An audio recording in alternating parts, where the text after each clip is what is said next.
Hi, this is Kurt Stockwell with Well Dressed Walrus. We are a local website design and development company here in Spokane. What we do is build beautiful, usable websites for local businesses. A website needs to be beautiful, it needs to be usable for your users, your customers, and yourself. Contact us anytime. We'd love to talk with you about your online marketing.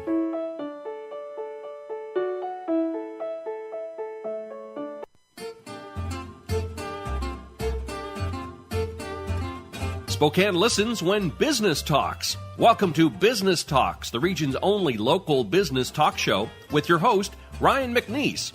Business Talks is brought to you by our friends at STCU and Well Dressed Walrus. Now, let's get down to business with Business Talks.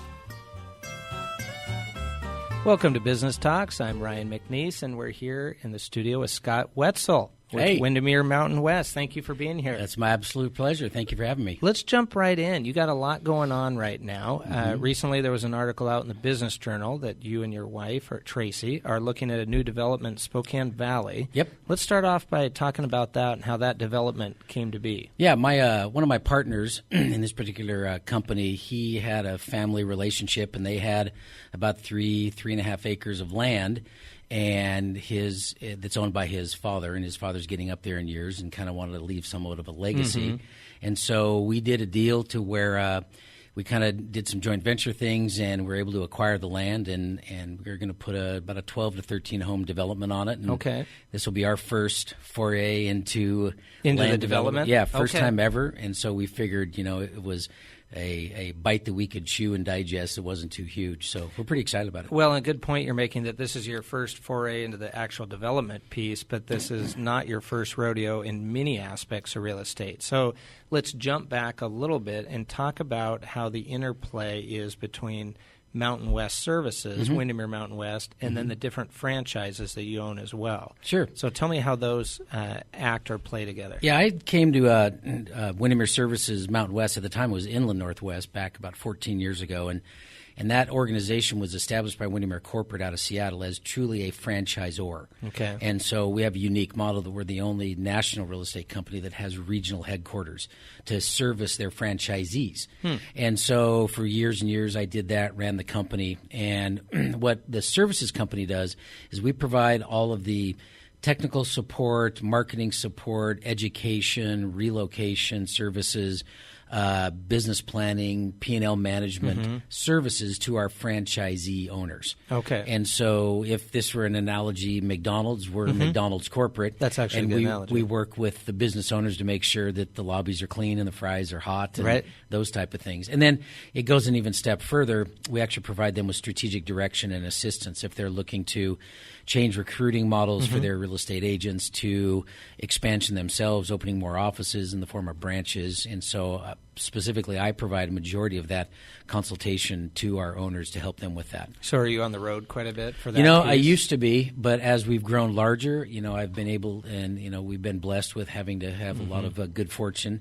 Delegate that. Yeah, delegate it. I have people now that help do that for me and that are on the road doing lots of training and consulting, and I still do spend a lot of time on the road, but now it's the lion's share is just specifically with our business owners. Well, I appreciate using even the McDonald's model because I think for most folks, most listeners, that's a really good analogy of I think folks always wonder how that's actually set up. Yeah. They think, is that particular McDonald's on such and such avenue, is that owned by McDonald's? And no, it's owned by somebody here generally, locally. Correct. And then that management aspect that you're mentioning comes from different region, potentially. Yeah. So I appreciate the way you're describing that. How many different franchisees are there in the West, if you will? Well, so in my region, which is encompassing Eastern Washington, Eastern Oregon, all of Idaho, and all of Montana, we have, I think, now 54 offices.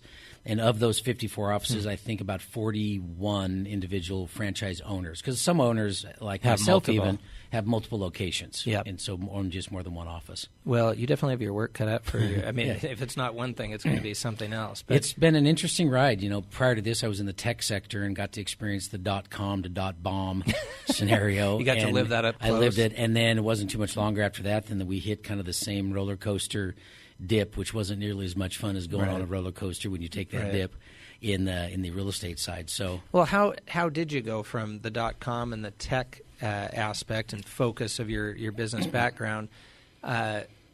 When you transitioned out of that business, which sounds like a highly successful business in and of itself. It was good, yeah. What made you think real estate? And then what made you think Windermere? It was completely serendipitous, Okay. I like to say. I literally lived across the street from my predecessor.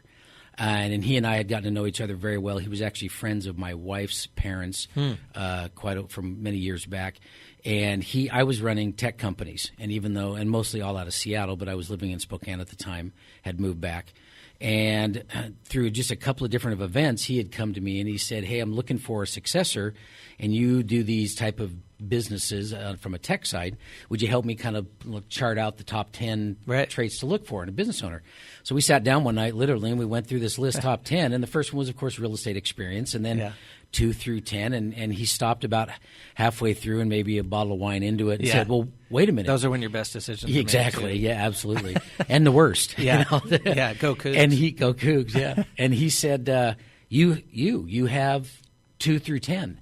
Yeah. And I can't teach 2 through 10. Right. I You can would be a teach you the perfect real fit estate for industry. this. Yeah. So the point of the story is I think if you're running relatively complex, multi-faceted businesses, I think the widget in and of itself really doesn't matter as much. I'm not trying to downplay Nope, I agree with that. manufacturing versus a services industry, but I think if you possess enough skills in the 2 through 10, quote unquote, then you can learn the one, and over time it doesn't become new anymore; it becomes old hat. You have the fundamental infrastructure Absolutely. that you can carry from one industry to the next. Yeah. I would agree with that. So when you did make that transition, I also want to talk about the difference between Mountain West Services and actually running the actual franchisee, because you do essentially jump into that hat that you're servicing as well. Correct. How is that transition? What's the difference in focus between those? From a business it was a standpoint? tremendous learning curve. So Tracy and I, about 2 years ago, right around now, 2 years ago, in September, October, had decided that in order to really be a tremendous servicing entity, we had set a personal goal to purchase an office ourselves, because we figured, well, what better way to really know how to be a good servicer than to own a company that needs to be serviced? Well, you'd know all the issues. You'd know all the issues, right? The day-to-days, the things of that nature. Now, I'll never be able to get truly on the ground because I don't have a designated broker's license. I'm not doing real estate transactions. But we're the next closest thing to it because we're intimately involved. Yeah, and you're talking to all those folks. Absolutely, yeah. And so buying the company was an incredible, and I mean this in a good way, an eye-opener. It was an education for us because I had never walked a day in a broker owner's shoes before. Now, having done this, we purchased it in December of 15, so we're a little over a year and a half in. And it's an amazing experience for us, and it's really opened my eyes and been enlightening on the different aspects of the business that you don't realize as a services bureau. But you do realize is when you're on the ground churning out the quarter pounder, so to speak. I know exactly what you mean. I think in the legal business, you can represent clients all day long. You can be in court all day long. You can be in depositions in highly adversarial or stressful situations. But until you yourself are potentially the client, so to speak, that's where, as you said, the rubber meets the pavement in terms of, okay, this is the psychology that these individuals are dealing with. I think it's, like you said, eye-opening, but very helpful to allow you to then know how to advise all these franchisees. And the other thing that we just felt incredibly blessed by is because we have those 54 offices and so many, 40-plus owners, excuse me, I was able and have been able to, throughout, to reach out and take best of practices from all of these organizations and seeing what's good, what works, what doesn't work, why it didn't work, if it could be tweaked. And, knock on wood, we've been so far pretty much batting almost 1,000 when it comes to implementing certain projects and marketing endeavors and just tasks and structuring of our operations, because I am able to take a step back and look at it from a larger picture and say, well, this works and this works and this works. Why can't it work in the Spokane Valley or North Side or even as far as other markets? And so to me, it's kind of like joke plagiarism is the highest form of flattery. Absolutely. But on that note, is there a competitive nature to maybe one franchisee in Western Montana that says, oh, no, we really did come up with a great idea here. I don't want to use it in North Idaho or Eastern Washington. That's a great point. And, it sounds cheesemo, but the reality is that's the Windermere way. And that's, I think, what really sets us apart is we really do have this idea share. And I would challenge that any of our peers, our peer brands, probably don't, to the extent that we do, form groups and idea share. For instance, every single owner in the Spokane market, and we have – 1, 2, 3, 4, 5 of us. We meet on a monthly basis to go over what's happening in the marketplace. We pool all of our marketing money to do one form of advertising. Almost co-op style. It's totally co-op. And in our larger markets like Boise, the Tri-Cities, Missoula, we do the very same thing. So that's actually interesting because I would agree with you. I don't think – not only in your own industry, in the real estate world, but also in other industries, I don't think you have as much of a free flow of ideas. Yeah, I like to use the word co-opetition. And, I mean, co-opetition is what we praise ourselves to go after. I mean, it's like, buddies that play against each other on the football field. As soon as the gun goes off and the first kick goes, they're willing to tear each other's throats out. Nose. Yeah. But as soon as that's over, they're like patting each other on the back. Hey, great game. Let's go get a burger. And by and large, the legal world's like that too. Yeah. I mean, you can go toe-to-toe with folks, but I know folks that I have done that either in Eastern Washington or over on the west side. Some of those individuals that were hard-fighting individuals, I've gone back to them for collaboration or have actually worked on cases with them. Absolutely. So, like you said, I think the flattery is in you want to work with those folks again. Yeah, that absolutely. Cooperation. Totally agree. Let's take a short break and come right back with Scott Wetzel.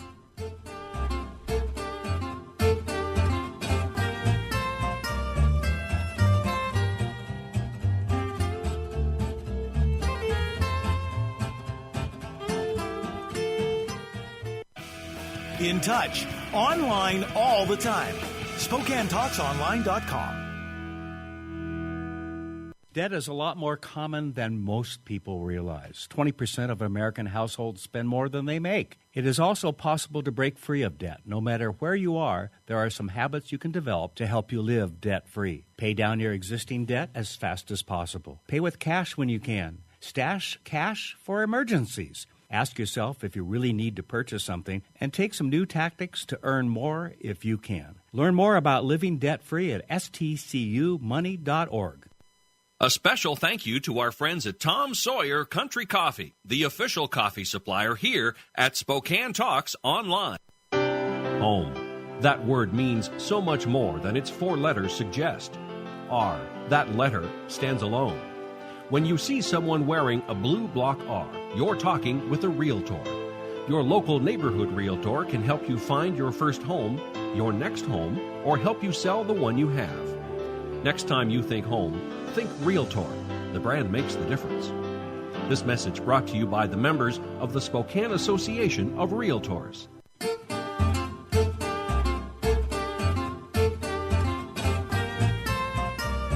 Welcome back to Business Talks, and we're here with Scott Wetzel of Windermere Mountain West Services. Let's chat a little bit more about real estate. All right. Tell us about, I think if you'd ask anybody here in the last couple of years, folks are back and excited in Spokane about the real estate market is doing really well. I think if anybody has any relative age, they realize it's not always like that. Right. You can go back and look at the 2003, 4, and 5, and that was a lot of fun, and thought home prices would never go down. Then we figured out that's not the case, and you lived through that. Yep. And things are going really well now. Let's talk about what you kind of predict, how we're going to look in that trajectory over the next 5-10 years. Yeah, I think the single biggest challenge, especially in the housing market, is everybody, for the most part, the lion's share of people's number one investment is their house. And investment, I truly mean that. I mean, from a tax perspective, from an equity gaining perspective, from a hope for retirement perspective, being able to grow something. Some equity. It's an equity. Yeah, it's totally equity. And so there tends to be an even stronger outlook, I'll say. Maybe sometimes it's a little bit of blind optimism. I think the better way to take things is to take a look at just in general the overall market cycles. I like to look in a 20-year capacity, right? And for the most part, the one thing you can count on is history repeating itself. And so we had a bit of a downfall, obviously in 04, 05. We probably sustained a longer than normal growth component.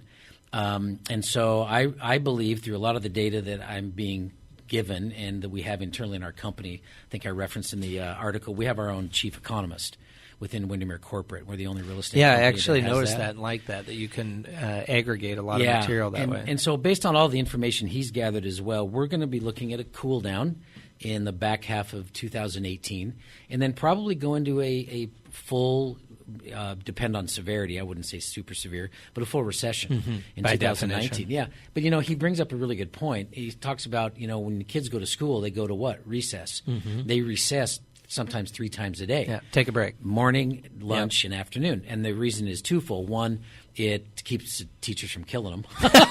And Number one and most important. Number one and most important. Yeah. And the other one is to give their brains some time off, right, to decompress. Yeah. Well, the economy is very much like that. It can't go all the time without taking a recess. And if you think about the root word, recess, recession. I mean, that's really it's what actually it a is. really good analogy. So what I would, my advocation would be is that people just continue to do what they're doing. You're going to see some correcting in the market for a good purpose. It'll become much more of a buyer's market than a seller's, but that's okay because it's that natural, helps too. though. Like you said, it wanes and ebbs. It gives folks an opportunity for maybe the market to cool off. People that ordinarily couldn't potentially get into the market, maybe for a first home or their second home. It allows for those corrections and opportunities on either end of the spectrum. Yeah, and I think one of the other things that came out of the last truly debacle in 04, 05, 06, depending on how long, in certain parts of the country were even worse, the sand states. So in my region, Boise, that southern Idaho market was really hit hard, right? Because it's Arizona, Nevada, Florida. But if you really take a look at, I think one of the positive things that comes out of it is it really cleaned up the mortgage and lending industry. And it really did get us back to people will be able to get loans based on merit and credibility. Looking at those P&Ls. Absolutely. Opposed to just, hey, you have a pulse? Good, we'll give you a loan. No statement. Yeah, exactly. And so that's helped. And because of that, then you're going to get a lot more qualified buyers and as well as sellers. So it's just it's a healthier thing for the market. But it will cool off a bit, and then it'll take off again. But your analogy is a good one with that recess, if you will, that not only regulatory in terms of, hey, let's take a cool off and take a look. Are there things that should be in place that clarify or clean up the mortgage business or mortgage the credit and lending world as well as the transactional. So that's a really good point. And you also mentioned in the first part of our segment that you have so much collaboration and cooperation between the different franchisees in the Windermere model that I think that probably serves a pretty positive purpose if we do have a bit of a cooling off, that you're sharing ideas in terms of what these different markets are dealing with at different times. No question. Two things, really. The collaboration, co-opetition is very helpful. I'm going to start using that word. Yeah, I really like please do. I Remember, like that. Plagiarism is the highest form of flattery. That. Yeah, I like we that. call those Wetzelisms. I like that. Yeah. Co-opetition. So, co-opetition. But we two things. With the collaborative effort of the owners, so we can also kind of get ahead of it together and to be taking a look at it. And then the bigger thing is to put larger programs in place for our large base of agents. We have I think we have over 275 agents alone in the Spokane market across those 5 or 6 offices. And so we all train with the same tools. We all have the same marketing programs. We have trainers in each of the offices that are beefing up the training and reinforcing the value. Looking at some of these same financial Absolutely. perspectives or well, resources and right now, that you the mentioned. discount brokers are super hot. I mean, everybody, is looking for a way to, trim some dollars and save some money. And so the advent of the discount brokers, which is not a new thing, they've been around forever, gets hotter and gets more prolific at the times when the markets are hotter. But the real test is when the markets even out, pendulum back to middle, even maybe get a little cooler than normal. And which ones hang around. Right. That's really my analogy I use between, the dollar stores and Nordstrom. And that's really where you want to go. You want to have trusted advisors helping you, because you're not going to be able to sell your house to 7 people standing in line in a week and a half after it gets listed. It may be 3, 4, 5 months that it's sitting on the market. So you're going to want to have someone who's trained and educated in that. And that's actually the biggest component, I think, of Windermere is our education system across all of our franchises. Because every franchise owner, not unlike McDonald's, has the same training curriculum. I have an actual regional director of training who I deploy out into the field in my franchises in those aforementioned states. So they're working off the same book. Everybody's off the same book. I think there is a lot of advantages to that cohesiveness. And I think, as we were just saying a little bit ago, even though Western Montana might be taking a either a slower or faster trip into a recession or into a boom time. Spokane has been interesting in that regard. Sometimes we're lagging. Rarely are we out in front of one of the, whether it's a boom or a recession, we're usually not out in front of it. So using those same resources to do that collaboration is interesting. Absolutely. You go chat with somebody in Western Montana and say, although you're working off the same book, we're experiencing something different right now in the marketplace. It's a lot like a playbook, right? Yep. You have the same type of playbook, but then depending on what the defense is throwing at you, it depends on, you change it up a little bit. You can make an audible, you change it up. But for the most part, you're still working off the same core playbook. I think it's exciting. It's exciting to see here in Spokane. For me, I grew up in Spokane, and you did too. There's areas of town that my wife and I will go have dinner in, or activities with the kids. And for me, it's really exciting to see how far we've come. Whether it be, I could throw out probably several, and you could too, but at Kendall Yards or something like that, where even the U District, yes, the development of the U District, and you're seeing the growth South Perry, and you're seeing the push from Kendall Yards now more west. And it just flat didn't exist. No, it didn't, and it wasn't there. Even way back when Tracy and I moved back here in 1999. The fact that we had a new downtown core with River Park Square and actual legitimate restaurants in downtown and legitimate events to attend was huge. And just like everything, the core is all what's important. And now we're seeing that growth, and it's pretty exciting, actually. No, it really is. And when you were saying 99, you were in Seattle. I was in Seattle from 89 to 99. Spent 10 years over there. That would have been an interesting trajectory to see at that time period, too. It's funny because literally you talk about these companies that started, the garage bands, right? Nirvana was there, and Kurt Cobain over in Medina. And 91, 92. Exactly. And then watching Jeff Bezos and his start with Amazon, that literally was he and a partner in his garage selling books that they gathered up and then put on the internet, this thing called the internet, that was just, who would have thunk it? And now, to me, we're getting off subject here, but that's a completely different business case study to watch the behemoth domination now of Amazon. There's literally nothing you cannot procure, for the most part, without just going to Amazon. No, as a we're actually not off topic, because I think exactly what you're saying. That is a platform that, whether it is the legal business, whether it's a real estate business, you name it, now obviously the grocery business, there is a platform in which these businesses can springboard off of. And I think a piece that you've come back to a couple times in this conversation is learning by analogy. And whether it be what you saw in the 90s with an Amazon or otherwise, or different real estate models, I think learning by analogy and then trying to implement that into your own Windermere models or elsewhere in another business opportunity, that's how we learn. Yeah, I think it'd be silly of us to not use mistakes to be educated. I like to say my leadership style is one that when I walk into a room of meeting of my managers, I better be the dumbest person in that room. And if I'm the dumbest person in that room, that makes me the smartest person in the room. And I think if you have that approach, that servant-based mindset, No, and I think, there's a lot of traditional industries. I would say the legal business that I'm a part of, I think oftentimes there are managers in that world that are too quick to say, this is how we've done it, therefore we'll always do it this way, therefore it's the right way. This just repetitive. Dinosaurs thought that way too. Now they're gasoline. Exactly. But I think what you're describing is what I've tried to do as well, which is, hey, by analogy, this is how the real estate world has tried to handle some of these issues. Maybe we can learn something from that. Or this is how the such and such industry has handled this. In taking pieces and parts, I think it's how you better any organization. Yeah, absolutely. It's pretty exciting. I appreciate you being here, Scott. My this pleasure, is exciting. Ryan. Thank you very and much. I hope you come back, and there's always something to talk about real estate-wise. So. Absolutely. And if we do a sports talk radio show, maybe we should do that. Okay. Yeah, ESPN 8 The Ocho. Okay, we'll try that. Yeah, we'll try that next. Thank you, Scott. I All appreciate right. it. Thank you. Thanks a lot. Business Talks is produced in Spokane, Washington by SpokaneTalksOnline.com, which is solely responsible for its content. Ask a question, recommend a guest, and hear this program again online anytime at SpokaneTalksOnline.com. Business Talks is brought to you by our friends at STCU and Well Dressed Walrus. Business Talks wishes you good business and a good day.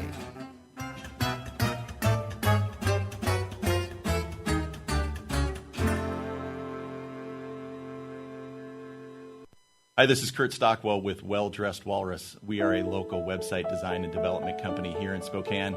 What we do is build beautiful, usable websites for local businesses. A website needs to be beautiful, it needs to be usable for your users, your customers, and yourself. Contact us anytime. We'd love to talk with you about your online marketing.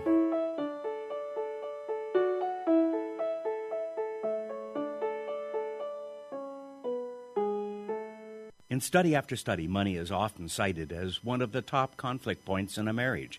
Finances can be an emotional topic for couples, especially when money is tight. So it pays to get in the habit of discussing it on a regular basis, even if you keep separate finances. At stcumoney.org, find 6 tips for making the conversation easier. Conversation easier. Conversation easier. Conversation easier. Conversation easier. Conversation easier.